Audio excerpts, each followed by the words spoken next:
Top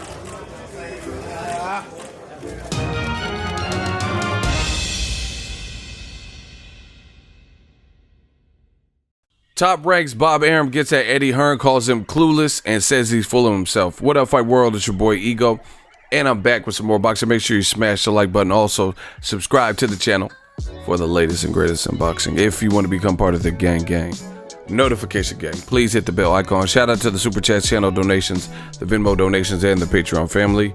We working. Bob Arum, promoter, Top Rank, founder, been in the game for a while. Link in the description. WorldBoxingNews.net has an exclusive where they talk to Terrence Crawford, Bob Arum. The title, Bob Arum advises clueless Eddie Hearn to ship out of the USA. So, Bob's talking greasy. He says some things, and we're going to go over these direct quotes from him. It says the Top Rank mogul gave a damning assessment of the performance of Eddie Hearn since joining subscription-based giants Dazn in the US. Arum has questioned where Hearn has the assets to deliver for the platform and become a success across the Atlantic. Actually, speaking up before I get too far, I am an affiliate, ESPN Plus. The link is in the description of all my videos. You can click my link and it helps the channel, helps support the channel. And you can get 7 days free trial. After that, it's $4.99 a month. I personally have it. I personally pay for it. It's a good deal. And they have UFC just announced they're on board. They're running the UFC pay-per-views, which is, a different cost, but they're running the US and distributing the pay-per-views through ESPN Plus. Plus you get Top Rank fights and, a slew of other content. They got original series. Like there's one I'm going to watch about Deion Primetime Sanders. They also have Max Kellerman as his own show. Boxing just depends on what sport you're looking for. Anyway, shameless plug. Bob Arum says, quote, Eddie Hearn, he's an okay guy, but he's too full of himself to really be effective, he said in an exclusive interview. Dazn has him doing events in the US. Everybody looking at it knows that it's a mash. He's spending money on these ridiculous programs on Dazn that nobody cares about. He's spending more money on these shows than Al Heyman is on PBC or even what we're doing on ESPN. The difference is we both understand the US market, which Hearn doesn't. So he's saying Al Heyman gets it, the PBC gets it, Top Rank's been in the business, ESPN, gets it, but Hearn doesn't. He doesn't understand the infrastructure. He goes on to say Dazn itself would be much better advised having fights other than Canelo, which will get a lot of attention. They would be much better off. Dazn turning over their domestic programming in the US to Oscar's Golden Boy. So he's even, suggesting that they, make De La Hoya more of, I guess, the front runner, maybe is a good word, for being a spokesperson. He continues, quote, at least Oscar knows the market, particularly the Hispanic market. Eddie doesn't have a clue. He said, for example, he did a fight in Philadelphia on a Friday night. There wasn't much attendance. One of the reasons is they sold all of the tickets out of the United Kingdom when the fight was in Philadelphia. That type of activity shows that it couldn't work when the Revolutionary War was fought with George Washington fighting the Brits. You don't run a promotion in the US from the UK and have all the tickets come out of the UK. It makes no sense. It wouldn't make sense if we did a fight with Frank Warren in the UK and controlled everything from the US. Then it says ego. It says ask if Eddie Hearn could perhaps learn from the likes of himself or arch rival Frank Warren. Arum said, quote, he could learn a thing or two from a lot of people, including his father, but if you're going to be so full of yourself and spend all your time as he does making video shots of himself giving interviews, saying outlandish things, he's not going to be effective. Barry Hearn was a terrific promoter. He always knew enough to be behind the scenes, not to be the spokesperson for Eddie's ego and agenda, Arum concluded. Wow. Bob Arum taking shots at Eddie Hearn. Now, you know, me, I'm a boxing reporter. I'm an advocate. You know, people come to my channel, popular channels and platforms, to hear me talk boxing. I'm a fan. The thing is, I'm gonna weigh in on it. My thing is, I'm not in the battle. Like, I'm not a promoter. None of these guys are my enemies. You know, I talk about all their events. I'll cover any of their events. But I do understand Bob Arum's point. I think Bob Arum makes a lot of great points. I don't always agree with Bob Arum. Don't always agree with Eddie Hearn. Fair is fair, right is right. The things I agree with is, you know, really, if you think about it, a lot of what Arum is saying is stuff I've been telling you. You know, this is the same thing that he's saying that I told you when they said Anthony Joshua and Gerald Big Baby Miller broke all these pre-sale records. They're like, oh, it sold 15,000 in an hour. And we're like, what the hell? You know, because I have tons of fans. I have tons of people, you know, that work in the industry, fans, people that I know, that I talk to routinely, that live in New York. And I'm like, yo, what's up with the Joshua Miller fight? And he's like, Miller, you know, he's cool, but, you know, people are mad at Joshua for not fighting Tyson Fury and Dillian White or not Dillian, well, Dillian White too, but Deontay Wilder, you know. And they were not hearing, basically they're not hearing no huge buzz. But then Dazn is saying like, oh, it set a pre-sale record.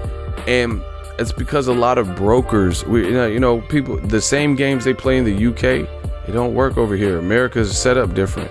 You know, having these big wigs and big corporations and companies hurry up and buy in tickets, along with maybe some fans who are just really anxious to see Joshua versus Miller, you know. And then when it's said and done, the first day ticket sales, you know, oh, it broke a pre-sale record.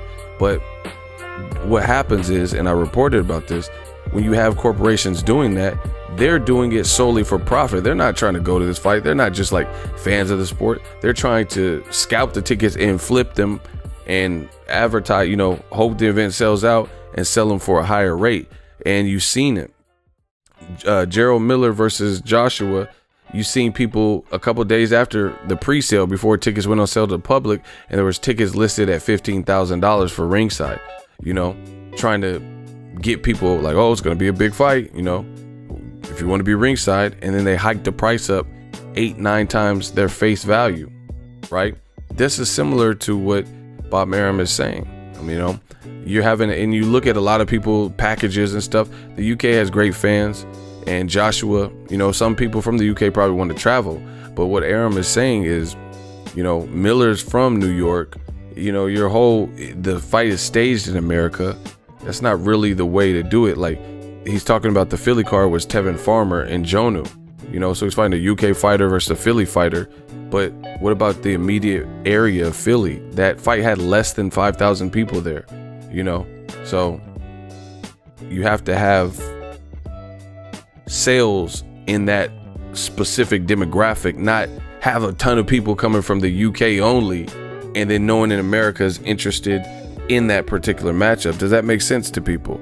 Because I've been to several top rank events, and when Lomachenko fought Rigondeaux, or we'll use an even better example, Terrence Crawford, when he's fighting in Omaha, I've covered several Terrence Crawford fights. He fought at the Pinnacle Bank Arena, which is outside of Omaha in Lincoln, you know, so it's like an hour plus drive, right, from Omaha. And he's fought at the Century Link, which is now called the Chi Health Center or something like that. I've been there. I've been there when it was the Century Link Center, and I've been there since they switched the name to the Chi Center or whatever it's called, right? And the crowd was lit. That's because there's not that much to do in Nebraska, like big events, like big concerts, and when the hometown kid Crawford, who's a phenomenal fighter, is fighting, people come out, you know. That's bringing excitement, revenue, and it gets people out of their houses and stuff, because Crawford is a rising star, and then, you know, his state comes out. So that's why they're staging it in different places. They'll let Crawford fight at home, you know, bring him to New York sometimes, but bring him to Vegas sometimes, but bring him at home. So hypothetically, let's say Terrence Crawford was fighting Ricky Burns in Omaha at the Century Link. You're going to have a ton of people from the Nebraska, Omaha, Lincoln area who are coming out locally to support that fight and to support the event and to support Crawford. But what Arum is saying is you have a Philadelphia fighter, Philly fighter, and Tevin Farmer champion. That's my guy. He's active and stuff like that. And it does a small crowd, relatively small crowd, 5,000 or less, right? It was less than 5,000. You know, I know people that were there. But anyway, less than 5,000 people. And a vast percentage of the tickets are coming from the UK. Like, that doesn't really make sense, you know? And I guarantee you, with what Arum is saying, I know it to be true, because why did they double the price for Dazn per month if they were putting on great big events and they were receiving the level of traction? So we're talking about a couple different things here. Now, if Tevin Farmer fought Gervonta Tank Davis, if Dazn, all the money they're splurging and spending, and you know, Eddie Hearn talking about, oh, we got the biggest salaries and the biggest budget, that's cool. But when are you gonna give us the biggest fight?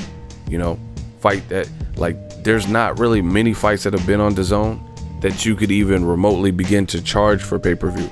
People complaining about Terrence Crawford, Amir Khan being on pay-per-view, or Spence Garcia on pay-per-view, Broner Pacquiao.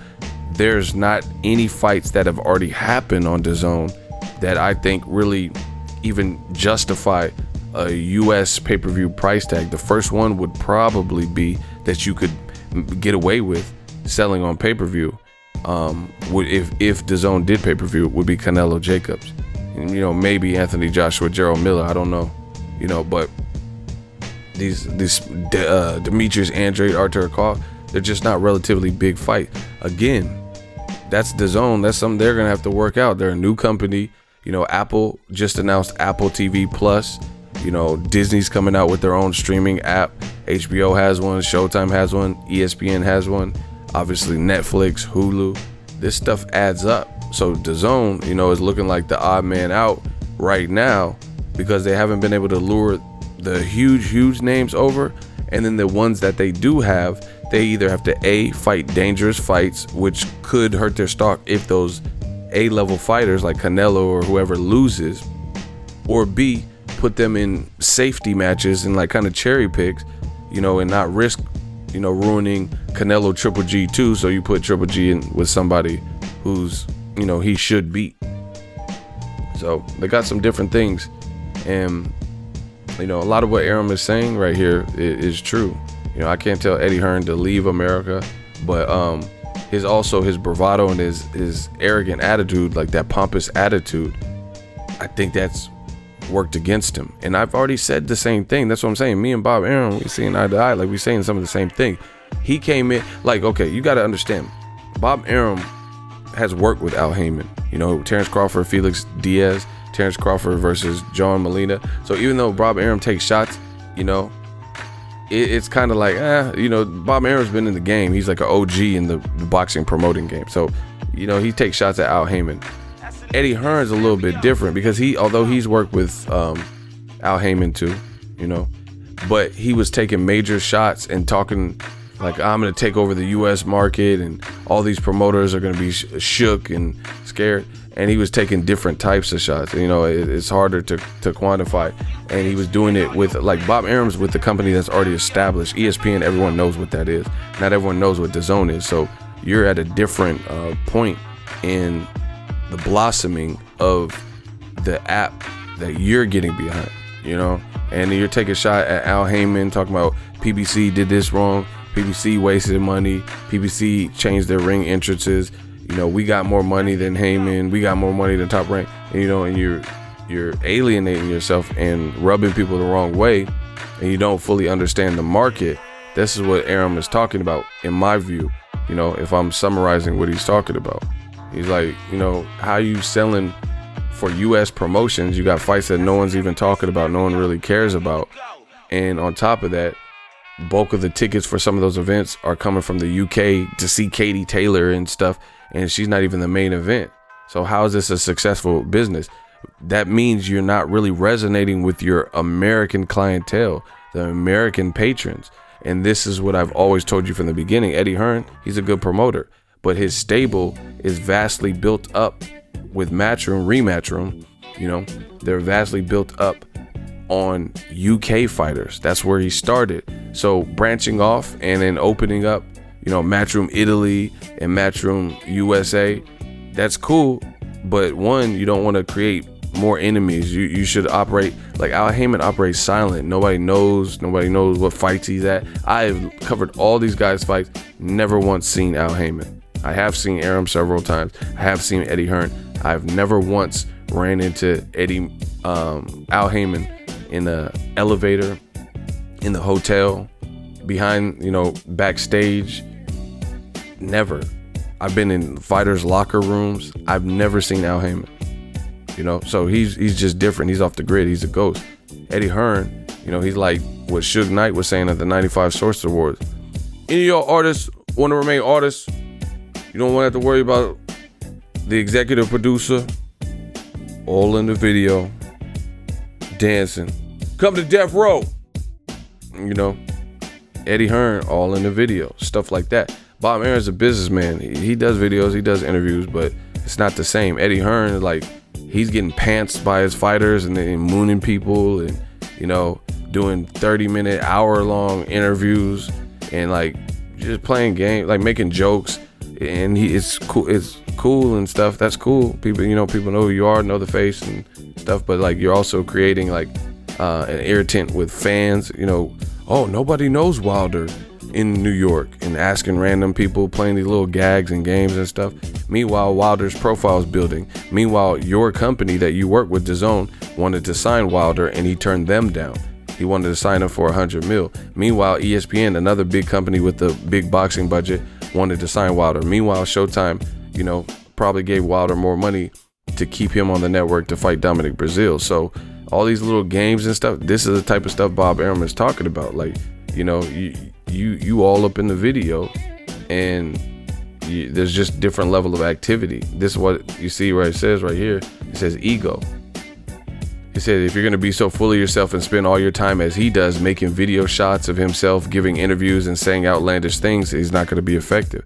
That's what I'm saying. Bob Arum, he cut to the chase. He will answer questions and talk to the media, but he's not doing like hour long. He got shit to do. He got to fly back to Vegas, be with his wife, and he's a boss, the OG in the game. He's not getting pantsed by people and trying to be cool and fraternizing like that. He come and do his thing, does his media obligations, and keeps it pushing. So Eddie likes to hear himself talk, be in the camera, and this is who Dazn sent out and was the first point of contact for boxing fans. The first person in the industry before Canelo and De La Hoya and Triple G and Jacob, before all those guys, Andrade, Eddie Hearn was the face out of boxing that had teamed up with that. So Arum is making a lot of strong points, and you can't say he doesn't understand the business because he joined with the platform that the link is in the description. ESPN Plus, they reached out to me. I'm an affiliate, but he reached out to a platform that's blossoming and keeps seeming to do more for a smaller price, $4.99 a month, versus Dazn just raised for $20 a month, and ESPN just acquired the UFC and the UFC pay-per-view on top of Arum putting his whole roster, and he does have a good roster. There's a lot of people that I personally am checking for as a boxing fan. Lomachenko, we want to see what he's doing. Teofimo Lopez, he's looking like a hot, commodity. Shakur Stevenson is a beast. Mick Connellan, I want to see him step up, but he's still Olympian. Terrence Crawford, obviously. Top Rank has a deep. My dude from Stockton has a card. Gabe Flores Jr. out here in Northern California. So it goes without saying, ESPN is already established, and Arum keeps getting. First, his deal was shorter, then they extended it and made it longer. It just seems to be getting bigger and bigger. He's a true businessman, and it's growing. Meanwhile, Dazn, it appears, at least from the outside looking in, that some things are questionable. Like you sign all this talent, but you're not putting on. Wilder turned you down. Charlo turned you down. Broner, both Charlo twins turned you down. Broner turned you down. Mikey Garcia turned you down and just had a big fight with Errol Spence. Errol Spence turned you down. So Arum, he brings up solid points. You doing all this stuff in front of the camera and stuff, but do you really understand the U.S. market? And I told you guys, the U.S. market is totally different to the UK, and I used to live in the UK. I used to live in England.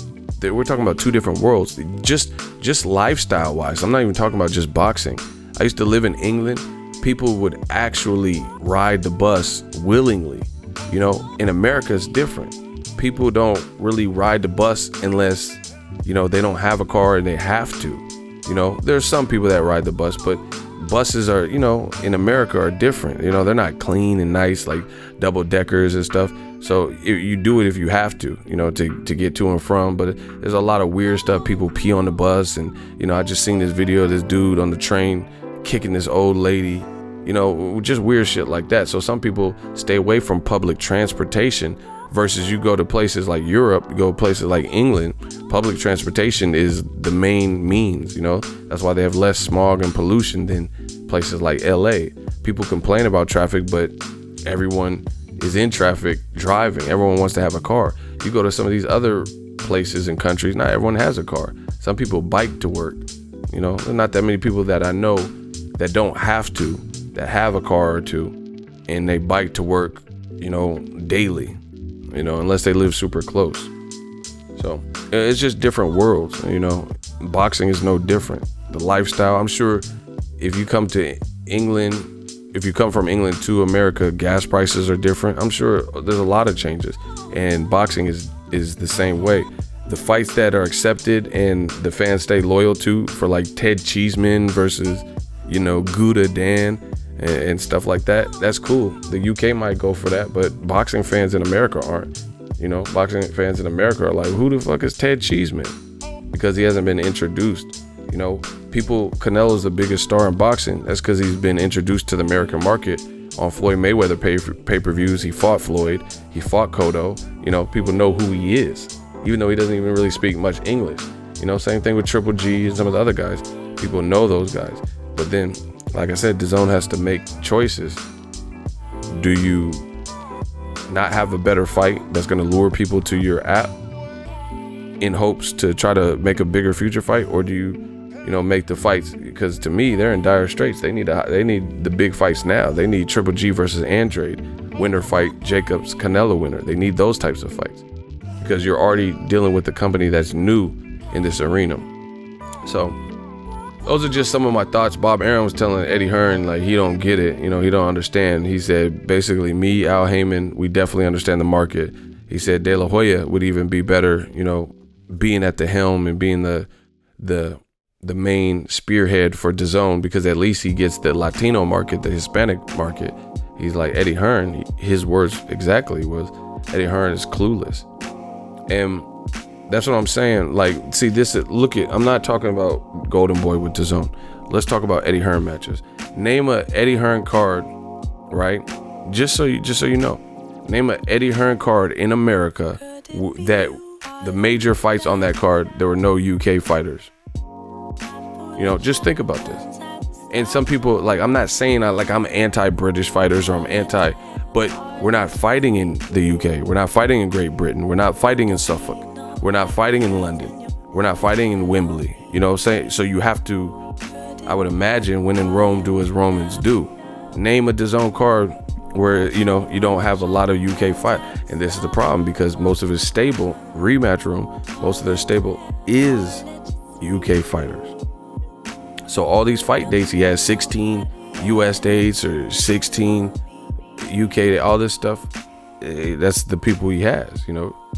Joshua, Katie Taylor, Ted Cheeseman. But the thing is, before this deal came about, you should have been building these people up in America, including Joshua. Joshua is a great fighter. He's a gold medalist. He's an Olympian. He has an exciting style to watch. You literally have done nothing to promote him to be a star. Even when Wilder and Joshua could have fought, Joshua refused to come to America just last year. He said, why? You know, UK fighters always have to travel. It's mad. You know, why should I travel? Now all of a sudden, it sounds like Dazn's forcing you. Like, man, all right, Dillian White, you can't agree with him and save the Wembley date. Joshua coming to America. We need something big. And now they think, you know, Joshua versus Miller is the biggest fight. Oh, he's a good trash talker. He's from New York. It's going to sell. And we don't really know that. You know, they would have been better off trying to solicit the sources, the services of Luis King Kong Ortiz, who's been built up in America. This is important, and Americans are familiar with it. He's not from America, he's from Cuba, but people know who Luis Ortiz is. He had a main event in New York, Barclays Center, 15,000 plus crowd against Deontay Wilder. Not only that, he held his own and hurt Wilder. You know, some people said nearly stopped Wilder. So that alone made a name. He fought Bryant Jennings and stopped him in New York. If I'm not mistaken, it was in New York. So people know Luis Ortiz. He fought on Mikey Garcia, Robert Easter in LA. I was there. They gave him a standing ovation. So even though Luis Ortiz is not American, Joshua probably would have gained more fighting him because of the challenge, because he's a southpaw, because his resume is greater than Gerald Miller's is right now. But these aren't the fights that Eddie Hearn and Dazn are making, you know. So we'll see how it plays out.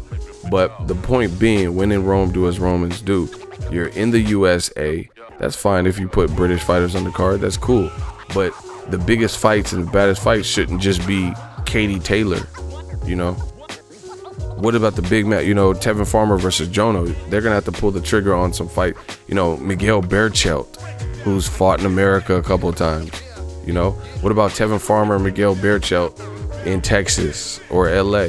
The other thing is that shows me that Eddie Hearn doesn't all the way understand the American market is the venues he's using, the locations. Like, Top Rank is excellent at this. I'm telling you, Top Rank is very good with building talent, and especially young talent prospects, and like the Teofimos and, you know, Shakur Stevenson, getting them ready, you know, and then getting them to the point, grooming them, right? Getting them the proper fights and confidence builder fights, blah, blah, blah. They're really good with that. You know, they handled much of Pacquiao's successful years, right? They're very good at that. Another thing they're very good at, Top Rank, you know, Al Heyman's pretty good at it too, but Top Rank is understanding the market and the demographic. They'll put Gilberto Zurdo Ramirez, you know, in a place there's a lot of Mexican American fans versus Jesse Hart or some shit, you know, and it'll be a rematch. So they'll put it in Texas. Makes sense to me. You get what I'm saying? Because it fits that marketplace, you know. But if you're not conscious of the different states in America, you don't really know the difference between Cali and Texas and, you know, Louisiana and New York, you know, then you're not going to understand these things. You know, it's not like, I'm sure England has it too. Like, Sheffield probably brings out a certain crowd than Wembley, you know, or London versus another area, you know, Cardiff, Wales or some shit. So that's just what it is. Bob Arum is really good with that. Like, okay, we're going to put Terrence Crawford in this fight with Jose Benavidez at home. Benavidez is a good talker. He's not backing down. It's a hometown fight. We'll put this at the CenturyLink. You get what I'm saying? Or we got Jose Ramirez, who's from the Fresno area. We're going to put him in Fresno and then pack out the Save Mart Center. Eddie Hearn be having motherfuckers fighting in like high school gymnasiums and auditoriums, and, you know, he put Gerald Big Baby Miller versus Dog Bandinu in Mulvane, Kansas. Like how many of us Americans have even been to Mulvane, Kansas? You know, I looked it up. I swear they said the population was like 6,000, 9,000 or something like that. So it's not even like a known boxing market, you know, and you're not like the UFC where you can go to UFC Nashville. They just did one in Nashville, and maybe go to UFC Brazil and, you know, just different places. So you got to know the market, you know what I'm saying? Like, what's the point of putting a Brooklynite in Mulvane, Kansas, you know, with that particular card? Just look at the names on the card. You know, Clarissa Shields from Detroit. Like, what? It just was a weird location. You should have put that in Jersey, Atlantic City, you know, maybe Philly. Definitely East Coast would have made more sense, because you had a lot of guys who were Midwest, East Coast, just stuff like that. Anyway, that's my thoughts and Bob Arum's thoughts. Let me know what you guys think. Drop your thoughts in the comment section. Make sure you smash the like button as always. Hate, comment, and subscribe. Till next video is Ego signing off.